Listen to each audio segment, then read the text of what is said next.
donc je vous remercie de m'avoir invité sur votre plateau. Et je salue tous les internautes et les téléspectateurs de Dakar 7. Et je profite en avance pour leur souhaiter un bon...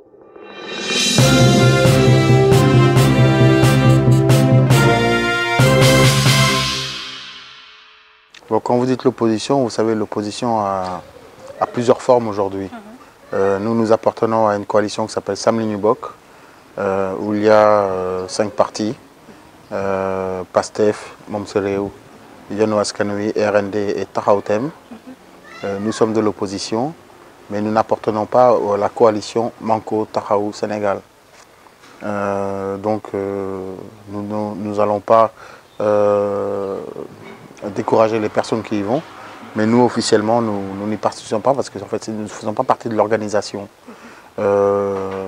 Pourquoi? C'est que même si nous sommes dans l'opposition, c'est que nous pensons qu'avec tous les combats que nous avons menés contre Abdoulaye Wade, il serait aujourd'hui un peu indécent et surtout une insulte par rapport aux 12 morts qu'il y a eu pendant ce combat-là, de s'allier avec le PDS. Donc c'est une question de logique. Aujourd'hui, je me vois mal, moi, Malik Noël Seck, faire un rassemblement avec, ou une marche ou une caravane avec des personnes comme Massali qui ont incendié la tribune du PS à Thiès, marcher avec des gens que nous avons combattus pour leur népotisme et pour la captation de nos ressources publiques. Donc ça veut vraiment dire que c'est la preuve même que la politique est devenue très politicienne et qu'aujourd'hui les coalitions de manière générale sont des coalitions contre nature et qui sont là en fait que pour s'attaquer à un homme et pas s'attaquer à un système. Demain, si jamais Khalifa Sall est au pouvoir, vous verrez la PR et le PDS se mettre ensemble. Si quelqu'un du PDS est au pouvoir, vous verrez le PS et le PDS se mettre ensemble. Donc c'est un jeu de chaises auquel nous ne pouvons pas adhérer parce qu'en fait ça ne règle pas le problème des Sénégalais. Nous avons toujours dit que le président de la République, qu'il soit Macky Sall, qu'il soit Abdoulaye Wade ou un autre, n'est qu'un symptôme des problèmes que nous avons, il n'est que symptomatique du système dans lequel nous sommes, qui est dirigé par l'Élysée, la Banque mondiale et le FMI.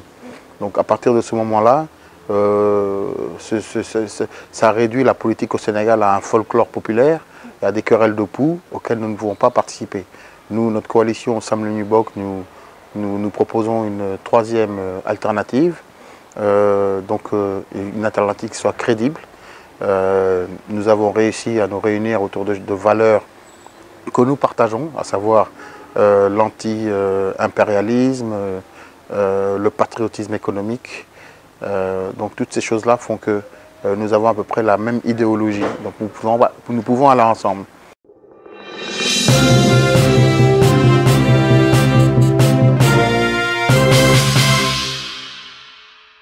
Non, je pense que son arrestation est arbitraire. Je pense que le maire de Dakar, avec toutes les responsabilités qu'il a, ne mérite pas, en tout cas en tant que présumé innocent, d'être mis en prison.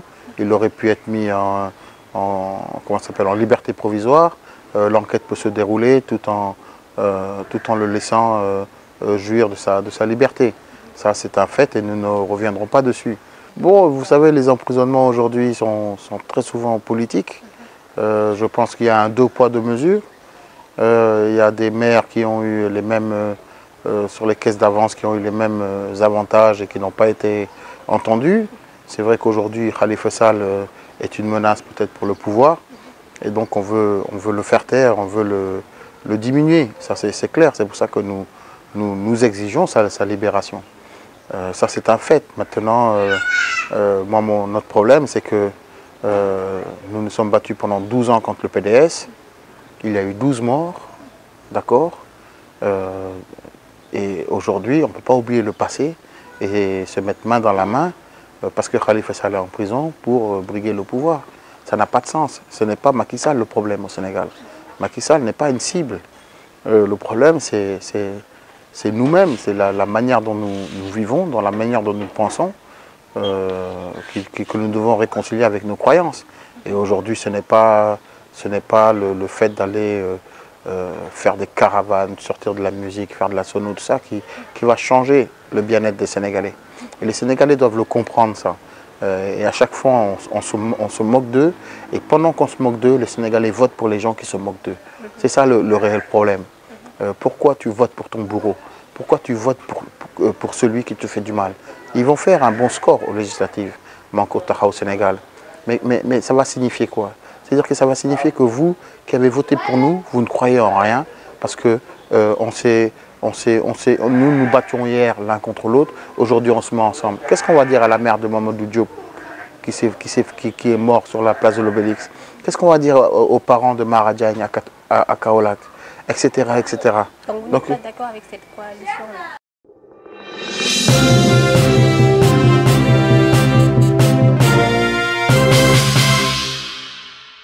C'est la preuve que ce parti est mort. Le parti socialiste n'existe plus aujourd'hui. On avait annoncé depuis pas mal de temps. Aujourd'hui, Taha au Sénégal existe. Mais le parti socialiste en tant que tel, Tanor l'a achevé.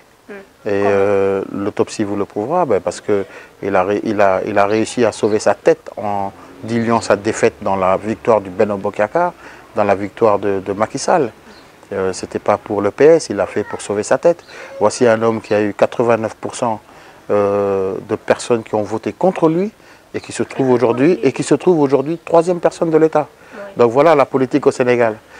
Personne ne vous aime, tout le monde a voté contre vous, mais quand même, le système fait que vous vous retrouvez la troisième personnalité de l'État.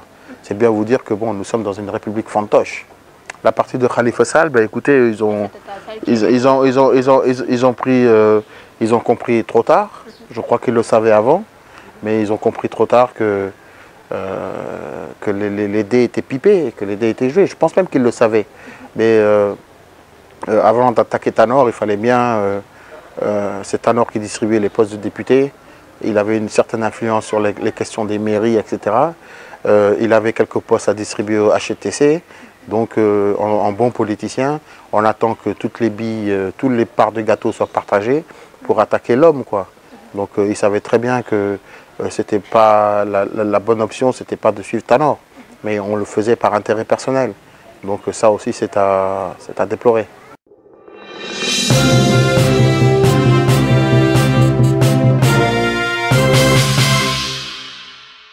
On a vu, il est clair aujourd'hui que nous avons du pétrole et que nous avons du gaz.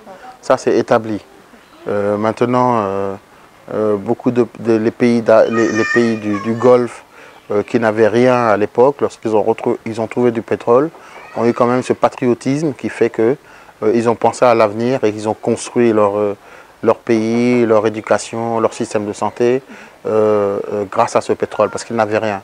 Nous n'avons pas grand-chose. Nous avons l'agriculture qui se démène comme elle peut et c'est très difficile. Nous avons le tourisme qui est en chute libre et la plupart des entreprises aujourd'hui sont aux mains d'étrangers.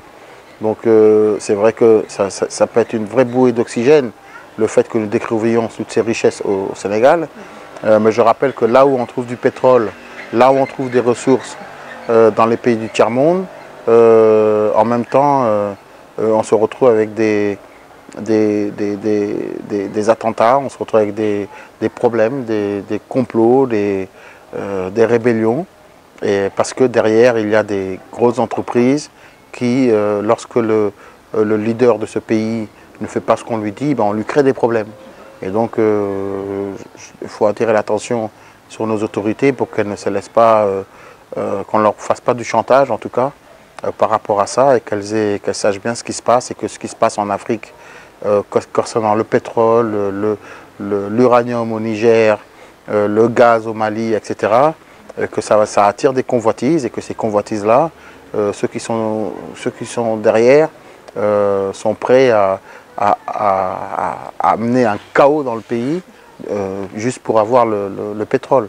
Donc il nous faut beaucoup de lucidité, et puis et avec des personnes qui soient vraiment intègres pour pouvoir gérer ces choses-là pour l'avenir de nos enfants.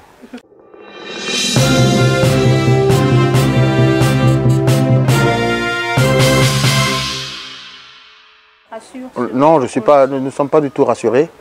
sur la question du pétrole. Il y a beaucoup de zones d'ombre. La manière dont les contrats ont été signés, la manière dont certains groupes ont acquéri une licence. Donc ça pose problème. Et surtout que notre président, lui, est un ancien de... comment s'appelle comment s'appelle la société Petrosen et tout ça. C'est un agronome. Je pense que qu'il aurait pu, avec son équipe, mettre en place une commission ou une entité qui permette vraiment, aussi bien aux partis politiques, aux gens de la société civile, de pouvoir contrôler tout ça dans toute sa transparence, quoi. Aujourd'hui, il y a des zones d'ombre. Son frère a été indexé, d'autres personnes ont été indexées. Ça serait bien qu'on ait des réponses à toutes les questions que les Sénégalais se posent.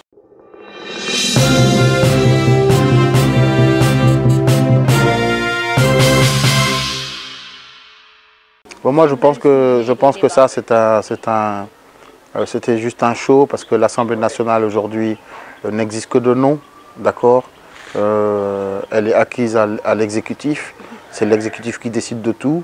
Donc on fait semblant de... Ça participe du fait de faire semblant d'être dans une démocratie, quoi.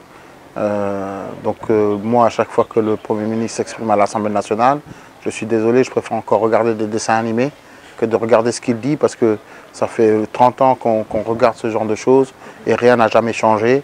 L'Assemblée nationale est une assemblée qui est aux ordres, la justice est une justice qui est aux ordres. Donc pourquoi commenter ce genre de choses? Je ne suis pas convaincu par ce qu'il dit. Lui, il est là parce que c'est l'ami du président et il fait que ce qu'on lui dit de faire. Et je n'ai aucune considération pour lui.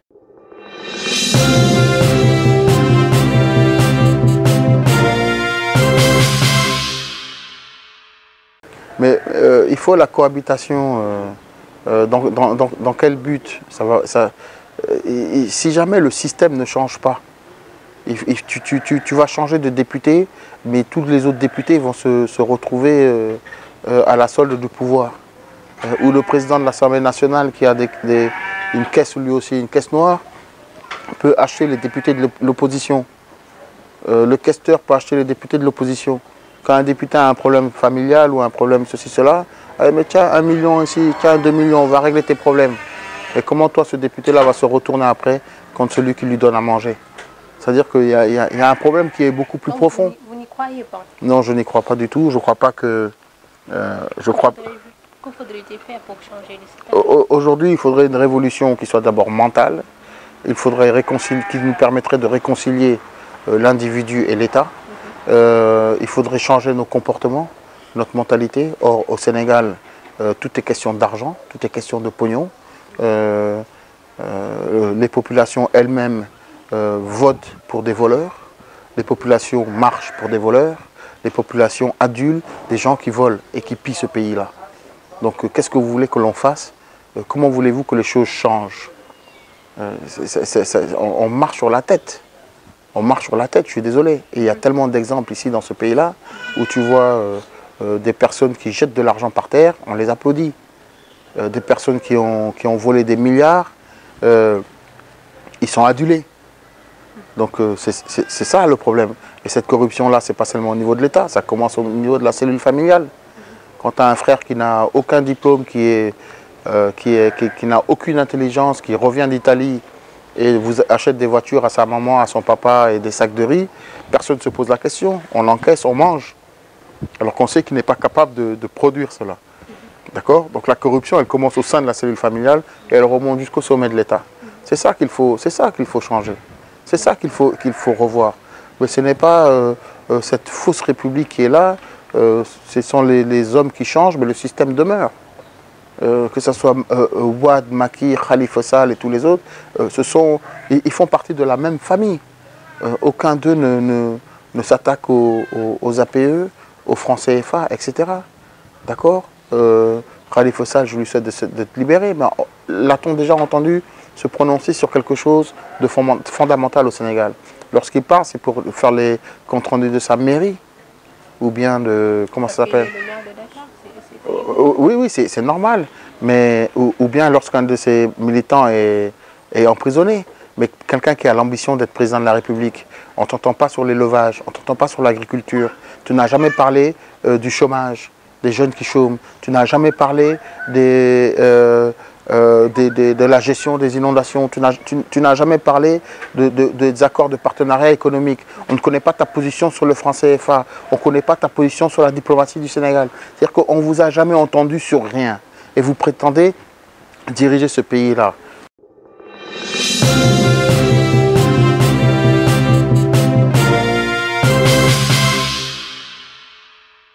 Je n'ai pas confiance à ce système politique. Khalifa Sall est quelqu'un de courtois, de très gentil, que j'apprécie beaucoup, pour qui j'ai de l'estime. Mais il appartient à un système auquel je ne crois pas, ou du moins je ne crois plus. C'est-à-dire que c'est ce système qui fait que nous sommes à la botte de l'Élysée, du Fonds monétaire international et de la Banque mondiale. Ce n'est pas Khalifa Sall le problème. Le problème, c'est qu'ils ont accepté ce système-là et ils se disent de toute façon, puisque les Sénégalais sont pour 70% des illettrés, Khamou Dara, ils ne comprennent rien et puis ce sont des corrompus, donc on fait ce qu'on veut. C'est ça, moi, qui me gêne.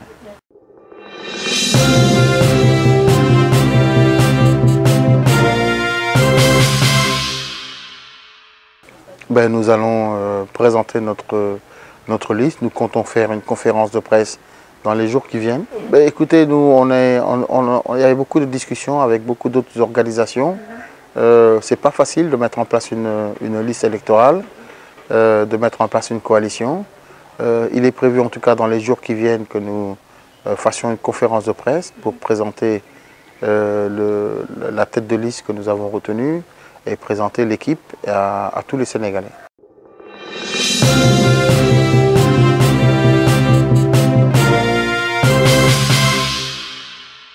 Je vous laisse, je vous invite à la conférence de presse que nous allons tenir très bientôt. Ah non, je ne peux pas.